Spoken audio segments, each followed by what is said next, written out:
ಕಾಂಗ್ರೆಸ್ಗೆ ಪುನೀತ್ ಕೆರೆಹಳ್ಳಿ ನೋಡಿದ್ರೆ ಆಗಲ್ವೋ, ಪುನೀತ್ ಕೆರೆಹಳ್ಳಿಗೆ ಕಾಂಗ್ರೆಸ್ ನೋಡಿದ್ರೆ ಆಗಲ್ವೋ? ಜಿಹಾದಿ ಮನಸ್ಥಿತಿಗಳು ಕಾಂಗ್ರೆಸ್ ಅನ್ನು ನನ್ನ ವಿರುದ್ಧ ಚೂಬಿಡುತ್ತವೆ. ಕಾಂಗ್ರೆಸ್ಗೆ ಪುನೀತ್ ಕೆರೆಹಳ್ಳಿ ನೋಡಿದ್ರೆ ಆಗಲ್ವೋ, ಪುನೀತ್ ಕೆರೆಹಳ್ಳಿಗೆ ಕಾಂಗ್ರೆಸ್ ನೋಡಿದ್ರೆ ಆಗಲ್ವೋ?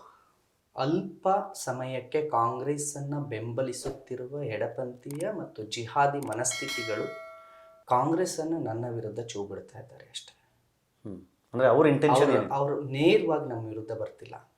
ನಾನು ಹೇಳೋದು ಸಿದ್ದರಾಮಯ್ಯನವ್ರಿಗೂ ನನಗೂ ಐ ಥಿಂಕ್ ಯಾವ ಇದೂ ಇಲ್ಲ. ಸಿದ್ದರಾಮಯ್ಯನವ್ರು ನನ್ನ ವಿಚಾರ ಯೋಚನೆ ಮಾಡ್ಕೊಂಡು ಕೂತ್ಕೊಳ್ಳೋಷ್ಟು ಇವರು ಅಲ್ಲ, ಟೈಮೂ ಇಲ್ಲ. ಅವರು ರಾಜ್ಯದ ಮುಖ್ಯಮಂತ್ರಿಗಳಿದ್ದಾರೆ, ಅವರಾಗಿರ್ಬೋದು, ಡಿ ಕೆ ಶಿವಕುಮಾರ್ ಆಗಿರ್ಬೋದು, ಯಾರೇ ಆಗಿರಲಿ ಕಾಂಗ್ರೆಸ್ನ ಯಾವ ನಾಯಕರಿಗೂ ಪುನೀತ್ ಕೆರೆಹಳ್ಳಿನ ಟಾರ್ಗೆಟ್ ಮಾಡ್ಕೊಂಡು ಕೂತ್ಕೊಳ್ಳುವಷ್ಟು ಸಮಯ ಇಲ್ಲ. ನಾನು ಅಷ್ಟು ದೊಡ್ಡ ವ್ಯಕ್ತಿ ಅಂತಲೂ ನಾನು ಕರ್ಕೊಳ್ಳಲ್ಲ. ಆದರೆ ಈ ನನ್ನನ್ನು ವಿರೋಧಿಸುವ ಬಳಗ ಒಂದಿದೆಯಲ್ಲ, ಈತ ಏನೋ ಮಾಡ್ತಾನೆ ರಾಜ್ಯದಲ್ಲಿ, ಈತ ಸಂಘಟಿಸ್ತಾನೆ, ಈತ ಧರ್ಮ ಪ್ರೇಮವನ್ನು ಯುವಕರಲ್ಲಿ ಜಾಗೃತಿಗೊಳಿಸ್ತಾನೆ, ಈತ ಸಂಘಟನವನ್ನು ಮತ್ತಷ್ಟು ಬಲಪಡಿಸ್ತಾನೆ. ಇದರಿಂದಾಗಿ ನಮ್ಮ ಮತಾಂತರಕ್ಕೆ ತೊಂದರೆ ಆಗುತ್ತೆ. ಮತ್ತು ನಮ್ಮ ರಾಷ್ಟ್ರ ಕಟ್ಟೋದಕ್ಕೆ ಅಂತ ಇಸ್ಲಾಂ ರಾಷ್ಟ್ರವನ್ನು ಕಟ್ಟೇ ಕಟ್ತೀವಿ ಅಂತ ಬಂದಿರತಕ್ಕಂಥ ಜಿಹಾದಿಗಳಿಗೆ ಯಾವಾಗ ತೊಂದರೆ ಆಗುತ್ತೋ ಇವ್ರುಗಳು ಅವ್ರನ್ನ ಬಳಸ್ತಾರೆ. ಇವ್ರು ನೇರವಾಗಿ ಬಂದರೆ ನಾವು ಫೈಟ್ ಮಾಡ್ತೀವಿ, ನೇರವಾಗಿ ಬರಲ್ಲ. ಇವರು ಇಂಡೈರೆಕ್ಟಾಗಿ ಹೋಗ್ತಾರೆ, ಕಾಂಗ್ರೆಸ್ಸನ್ನು ಚೂ ಬಿಡ್ತಾರೆ. ನಾವು ಇನ್ಯಾರಿಗೆ ಹೇಳೋಣ? ಡೈರೆಕ್ಟ್ ಕಾಂಗ್ರೆಸ್ಗೆ ಹೇಳ್ತೀವಿ. ಕಾಂಗ್ರೆಸ್ ಯಾಕೆ ನನಗೆ ನೋಟಿಸ್ ಕೊಡಬೇಕು, ದೇವಾಲಯಕ್ಕೆ ಹೋಗ್ಬೇಕು ಅಂತ ಅಂದರೆ?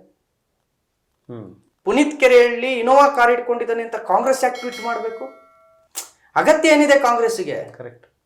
ಆದರೆ ಟ್ವೀಟ್ ಮಾಡಿಸ್ತಾರೆ ಹಿಂದೆ ಕೊಡ್ತು. ಯಾಕೆ ಅಂದರೆ ನನ್ನ ಓಟ್ ಕಾಂಗ್ರೆಸ್ಸಿಗೆ ಬೀಳಬೇಕು ಅಂದರೆ ನೀವು ಪುನೀತ್ ಕೆರೆಹಳ್ಳಿನ ಗುಂಡ ಕಾಯ್ದೆ ಹಾಕಬೇಕು. ನೀವು ಪುನೀತ್ ಕೆರೆಹಳ್ಳಿನ ಮಟ್ಟ ಹಾಕೋದಾದ್ರೆ ನಾವು ನಿಮ್ಗೆ ಓಟ್ ಹಾಕ್ತೀವಿ. ಇವರು ಪುನೀತ್ ಕೆರೆಹಳ್ಳಿನ ಮಟ್ಟ ಹಾಕ್ತಾರೆ. ಬ್ರಿಟಿಷರು ಸೈನ್ಯ ಕಟ್ಕೊಂಡು ಭಾರತದ ಮೇಲೆ ಯುದ್ಧಕ್ಕೆ ಬರಲಿಲ್ಲ, ನಮ್ಮಲ್ಲೇ ಸೈನ್ಯ ತಯಾರಿಸಿದ್ರು ಅಂತ ಹೇಗೆ ಹೇಳ್ತಾರೆ, ಹಾಗೆ ಭಾರತವನ್ನು ಬದಲಾಯಿಸೋದಕ್ಕೆ, ಭಾರತದ ಸಂಸ್ಕೃತಿಯನ್ನು ನಾಶ ಮಾಡೋದಕ್ಕೆ ಕಾಂಗ್ರೆಸ್ಸನ್ನು ನಮ್ಮದ್ದೇ ತಂಡವನ್ನು ಜಿಹಾದಿಗಳು, ಮತಾಂತರಿಗಳು ಕಟ್ಕೊಂಡಿದ್ದಾರೆ ಅಷ್ಟೇ. ಕಾಂಗ್ರೆಸ್ ನನ್ನ ವಿರುದ್ಧ ಅಲ್ಲ, ಕಾಂಗ್ರೆಸ್ಸನ್ನು ನನ್ನ ವಿರುದ್ಧ ನಿಲ್ಲಿಸಿದ್ದಾರೆ ಅಷ್ಟೇ.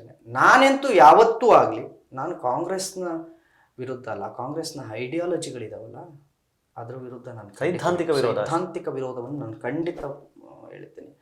ಹಿಜಾಬ್ನ ವಿಚಾರದಲ್ಲಿ ಯಾಕೆ ಸಿದ್ದರಾಮಯ್ಯನವರು ಆ ರೀತಿ ಹೇಳಿಕೆ ಕೊಡಬೇಕು? ಅಗತ್ಯ ಏನಿದೆ? ಆ ಗಲಾಟೆ ಎಷ್ಟಾಯಿತು, ಏನೇನೆಲ್ಲ ರಾದ್ಧಾಂತ ಆಯಿತು, ನೀವು ನೋಡಿದ್ದೀರಿ, ನಾವು ನೋಡಿದ್ದೀವಿ. ಹೋಗ್ತಿದ್ದಾರೆ ತಾನೇ ಸೈಲೆಂಟಾಗಿ ಮಕ್ಕಳು ಶಾಲೆಗೆ, ಮತ್ತೆ ಹಾಕಬೇಕು? ಇಂಥ ವಿಚಾರಗಳು ಬಂದಾಗ ನಾವು ಕಾಂಗ್ರೆಸ್ಸನ್ನು ವಿರೋಧಿಸಿದ್ರೆ ಅದು ಆ ಸಬ್ಜೆಕ್ಟ್ನ ವಿರೋಧಿಸ್ದಂಗೆ ಹೊರತು ವ್ಯಕ್ತಿನಲ್ಲ, ಇಡೀ ಪಕ್ಷವನ್ನಲ್ಲ. ಇಲ್ಲ, ಸಿದ್ದರಾಮಯ್ಯನವರು ವೀರ ಸಾವರ್ಕರ್ ಅವ್ರನ್ನ ಕೊಲೆಗಾರ ಅಂತ ಕರೆದಾಗ ವಿರೋಧಿಸ್ತೀವಿ, ತಪ್ಪು ಅಂತ. ಅವರ ಆಡಳಿತವನ್ನಲ್ಲ. ಪುನೀತ್ ಕೆರೆಹಳ್ಳಿ ಇದುವರೆಗೂ ಸಿದ್ದರಾಮಯ್ಯನವರ ಆಡಳಿತವನ್ನು ಪ್ರಶ್ನೆ ಮಾಡಿದರೆ ತಗೋಬರಲಿ ಮುಂದೆ. ಕಾಂಗ್ರೆಸ್ನ ಆಡಳಿತವನ್ನು ಪ್ರಶ್ನೆ ಮಾಡೋದಿಲ್ಲ, BJP ಆಡಳಿತವನ್ನು ಪ್ರಶ್ನೆ ಮಾಡೋದಿಲ್ಲ. ನಮಗೆ ಅದರಿಂದ ಏನೂ ಆಗಬೇಕಾಗೂ ಇಲ್ಲ. ನಮಗೆ ಗೊತ್ತು ಎಲ್ಲರೂ ಅವರೇ ಇದ್ದಾರೆ ಅಂತ. ಆದರೆ ಸೈದ್ಧಾಂತಿಕವಾಗಿ ನಾವು ನಮ್ಮ ತನವನ್ನು ಉಳಿಸ್ಕೊಳ್ತಾ ಇದ್ದೀವಿ. ಆ ತನಕ್ಕೆ ನನ್ನ ಸಂಸ್ಕಾರ, ಸಂಸ್ಕೃತಿ, ನನ್ನ ತನಕ್ಕೆ ಧಕ್ಕೆ ಬರೋದಾದರೆ ಪಕ್ಷ ಯಾವುದೇ ಇರಲಿ, ವ್ಯಕ್ತಿ ಯಾರೇ ಆಗಿರಲಿ, ನಾನು ಅವ್ರ ವಿರುದ್ಧ ನಿಂತ್ಕೊಳ್ತೀನಿ. ಹಾಗಾಗಿ ಕಾಂಗ್ರೆಸ್ಗೆ ನನ್ನ ಮೇಲೆ ದ್ವೇಷ ಯಾಕೆ ಅಂತ ಅಂದರೆ ಅವರ ಹಿಂದೆ ಇರ್ತಕ್ಕಂಥ ದುಷ್ಟಶಕ್ತಿಗಳು. Beet plus Karnataka.